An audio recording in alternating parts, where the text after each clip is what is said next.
எல்லா பேச்சாளர்களும் நல்லா பேசினாங்க.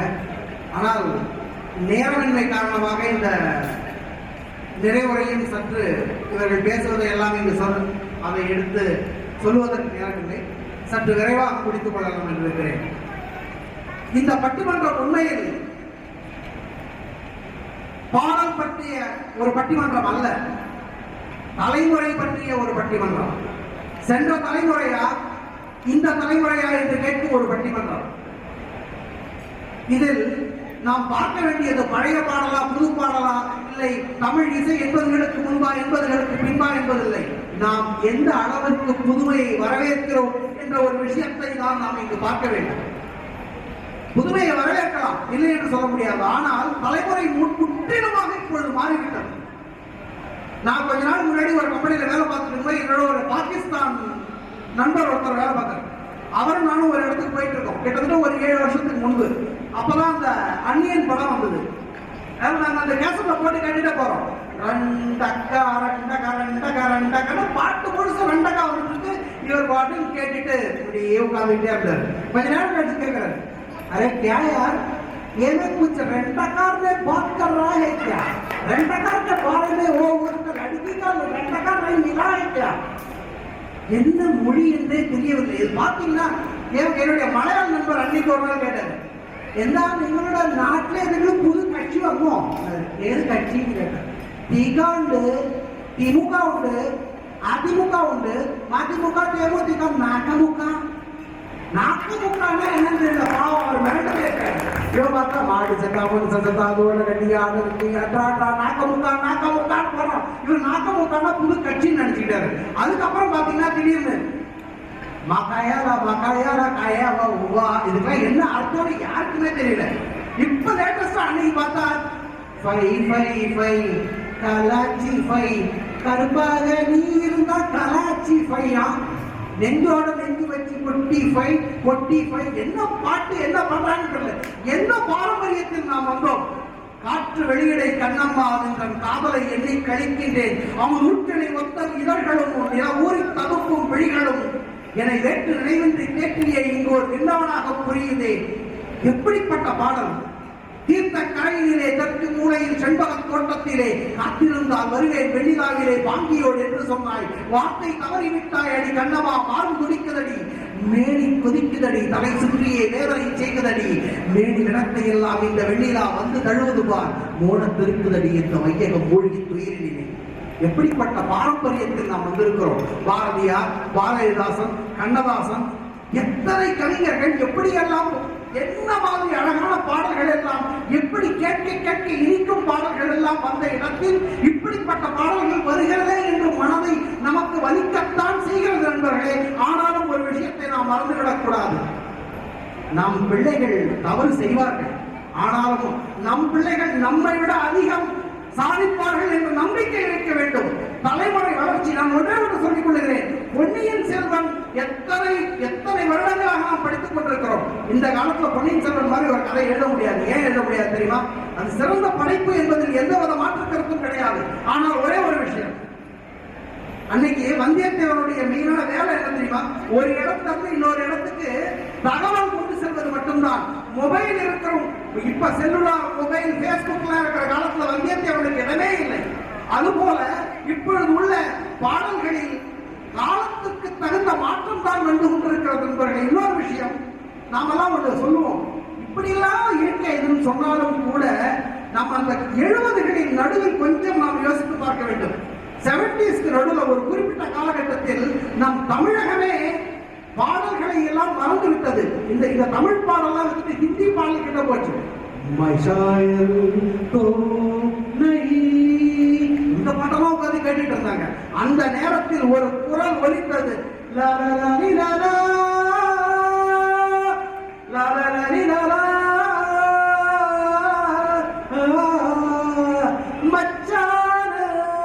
இளையராஜா அங்கிருந்து ஒரு பிரபலமாக இங்கு வந்தார். இளையராஜாவை அப்படியே அந்த தமிழ் இசையை தூக்கி கொண்டு வேற காலத்துக்கு சென்றார். 80களுக்கு பின் நிகழ்ந்த மாற்றம் அது. ஏ.ஆர். ரஹ்மான், எத்தனை இசையமைப்பாளர்கள், எத்தனை பாடகர்கள், நல்ல நல்ல பாடல்கள். ஒன்று மட்டும் நினைவைத்துக் கொள்ளுங்கள், இதற்கு முன்பு 80களுக்கு முன்பு நமது தமிழ் இசை இத்தனை உயர வென்றதே இல்லை. 10 தடவை இந்திய லெவல்ல நமது ரஹ்மான் பரிசு வாங்கியிருக்காரு. அவார்டு, எத்தனை அவார்டு, இதெல்லாம் எப்படி கிடைத்தது? ஒரே ஒரு பாடல். அந்த பாடல் நீங்கள் மிக மிக அதிகமாக விமர்சனத்துக்குள்ளான பாடல் தான் கொலைவெறி என்று சொல்லுவார்கள். கொலைவெறி, கொலைவெறி. இந்த கொலைவெறி பாடல் ஒரு தமிழ் இங்கிலீஷ் என்ற ஒரு முறையை அறிமுகப்படுத்தி இதை எவ்வளவு பெரிய ஒரு பாப்புலர் சர்ச். ஒரு விஷயம், நம் வீடுகளில் கழிப்பறை இருக்கும், ஆனால் நாம் குடியிருப்பது கழிப்பறைகளில் அல்ல. அதுக்குன்னு மற்ற ரூமும் இருக்கு. அது போன்ற இது போல பாடல்கள் சில பாடல்கள் ஆங்காங்கே இன்று வந்து கொண்டிருக்கும் பாடல்கள் கழிப்பறை போல் போகலாம், வந்துவிட வேண்டும், எடுத்துக்கொண்டு வர முடியாத கருத்து எதுவும். பூஜை அறை இருக்கிறது, படுக்கை அறை இருக்கிறது, அது மாதிரி ஒரு விஷயம் தானே தவிர இந்த புதிய பாடல்களில் முறைகள் ஆங்காங்கே இருந்தால் நம்ம பிள்ளை செய்கிற குறை மாதிரிங்க. சின்ன சின்ன வம்பு சேட்டை குறும்பு பண்றது இல்லையா? நாம் என்ன, நம்ம பையன் எங்க தாத்தா தான் வசதி, என் பையன் மட்டமானவன் நம்ம சொல்ல முடியும்? எந்த காலத்திலும் நம்ம சொல்ல மாட்டோம். அதுபோல் மனித மனத்துக்குள் உளவியல் ரீதியாக ஒரு காரணம் ஒண்ணு ஒரு முக்கியமான இது உண்டு. எப்பொழுதுமே திரும்ப வராத ஒரு காலத்தை மட்டுமே மனம் நினைத்து ஏற்றிக் கொண்டிருக்கும். அதனுடைய மிச்சம் தான் நாம் இன்னும் பழைய பாடல்களை உயர்த்தி பிடித்துக் கொண்டிருப்பது. நாம் உண்மைதான். அது நீங்க கொஞ்சம் யோசிச்சு பார்க்க, உணர்ச்சப்பட வேண்டாம். பழைய பாடல் நல்லா இல்லையா? மிக நல்ல பாடல்கள், யாரும் குறை கூறவில்லை. ஆனால் நம்ம எப்பயுமே நம்ம சொல்லுவோம், எத்தனை பேர் வீட்டுல வாங்கிட்டு இருக்கோம், எங்க அம்மா வைக்கிற மாதிரி பாயாசம் இல்லைன்னு சொல்லி வீட்டுல வாங்கிட்டு இருக்கோமா இல்லையா? அதுபோலதான் நாம் எப்பொழுதுமே திரும்ப எது வராதோ அந்த காலத்தில் மனதை பறிகொடுத்தவர்கள். அதுபோல நாம் இன்னும் பழைய பாடல்கள் ரசித்துக் கொண்டுதான் இருக்கிறோம். ஆனால் புதிய பாடல்களில் நல்ல பாடல்கள் வராமல் இல்லை. இப்பொழுது சொன்னாங்க, என்ன ஒரு அற்புதமான கையளவு நெஞ்சத்தில கடலளவு ஆசை வச்சான், அளவு ஏதும் இல்லை, அதுதான் காதல் மச்சான். இந்த பூமியில் நம்ம சேராம போனாலும் நாம இப்படியே இருந்தாலும் நினப்பு ஒன்னே போதும் மச்சான். பாருங்க எவ்வளவு அற்புதமான பாடல்லாம் வந்து கொண்டுதான் இருக்கிறது. ஆனந்த யாழை மீட்டுகிறாள் என்று ஒரு பாடல் இருக்கிறது. இதெல்லாம் பாடி நாம் அதிகமாக சொல்ல நேரமில்லை. திரு கலைஞன்படவர்கள் அங்கிருந்து மறைத்துக் கொண்டிருக்கிறார்கள். அவர்கள் பக்கமே நான் திரும்பவில்லை. ஆனாலும் சொல்லுகிறேன் நண்பர்களே, இதை மரபு ரீதியாக பழைய பாடலே சிறந்தவை. நாம் இந்த 80களுக்கு முன்னுள்ள பாடல்களே சிறந்தவை. அதுதான் தமிழ் திரையிசையின் வசந்த காலம் என்று சொல்லலாம். ஆனால் நான் சொல்ல விரும்பவில்லை. என்னை விட என் பையன் சிறந்தவனாகத்தான் இருப்பான், சிறந்தவனாகத்தான் வர வேண்டும். அந்த நம்பிக்கையை வைத்து புது பாடல்களும் 80களுக்கு பின்வந்த பாடல்கள் சிறந்த பாடல்கள் தான் என்று சொல்லி இந்த பட்டிமன்றத்தை நான் இந்த அளவில் நிறைவு செய்கிறேன். நன்றி, வணக்கம். நன்றி பட்டிமன்ற குழுவினரே. அருமையான இந்த பட்டிமன்றத்துல நிறைய பேர் ரொம்ப சந்தோஷமா பார்த்து மகிழ்ந்தீங்க. ரொம்ப சந்தோஷம். நிறைய பேர் கையை தட்டினீங்க, அதுக்கு ரொம்ப சந்தோஷம். இது நிறைய பேர் அந்த வேலையெல்லாம் விட்டுட்டு இதனையே மூடிக்கிட்டு இருந்தீங்க. ரொம்ப ரொம்ப ரொம்ப சந்தோஷம். இப்ப நிகழ்ச்சி எழுதிக்கிட்டு இருந்து 12 மணி ஆகும்போது வருஷம் சரியா 12 மணிக்கு நிகழ்ச்சியெல்லாம் இருந்து நீங்க டிவிஆர் பாட்டு வருவோம். உங்களை யாரால டான்ஸ் பண்ண முடியுமோ அத்தனை பேரும் ஸ்டேஜுக்கு வரலாம். தெரிஞ்சதான் ஆடுங்க. மேலும் கீழ் கோடுகள் போட்டு அதுதான் ஓவியம். எதை ஆடினீங்களா அது டான்ஸ் தான். இதே ரெடியா இருக்க. அடுத்ததாக பாடா மாப்பிள்ளை அருமையான ஒரு நடனம் பாட்டுல பாடா மாப்பிள்ளை அருமையான ஒரு பாடல ஒரு குட்டி பாப்பா இதோ உங்களுக்கு நான் கஸ்வினி.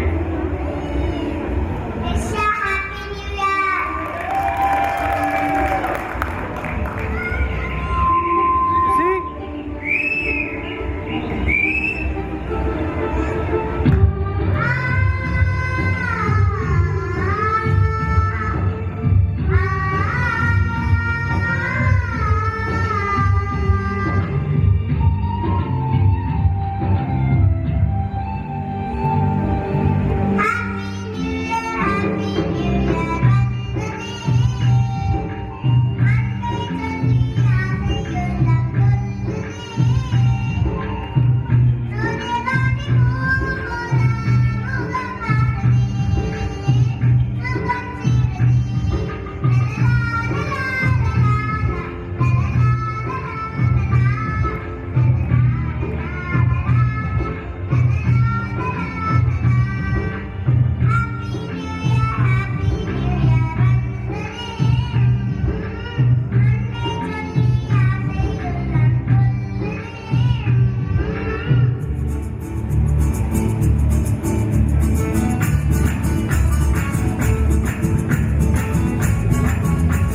இந்த புது வருஷம் முதல் பொழுது 2014 முன்னால ஒரு அருமையான பரதநாட்டியம் செல்வி ஜெயந்தினி கால்மாஸ் இந்த நிகழ்ச்சிக்கு வழிவகுத்து கொண்டு கால்மாஸ் அவருடைய உதவி இப்பொழுது ஒரு பரதநாட்டியம்.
பரதநாட்டியத்தை ஆடிய செல்வி ஜெயந்தினி கால்மாக்ஸ் அவர்கள் உங்களுடைய பலத்த கரகோஷத்தை தெரிவித்தேன்.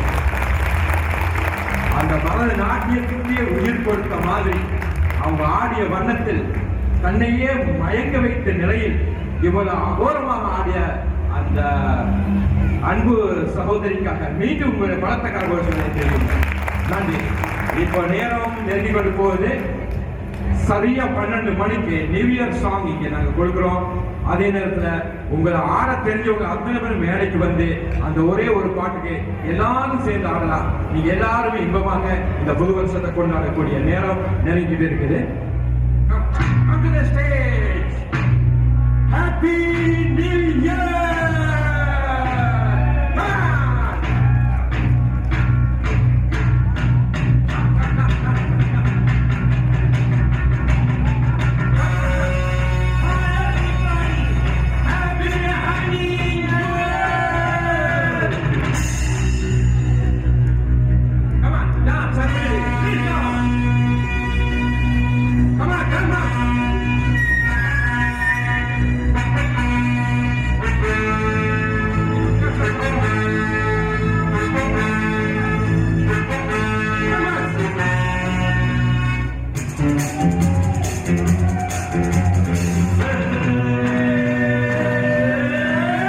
Hey, hey, hey, hey, hey.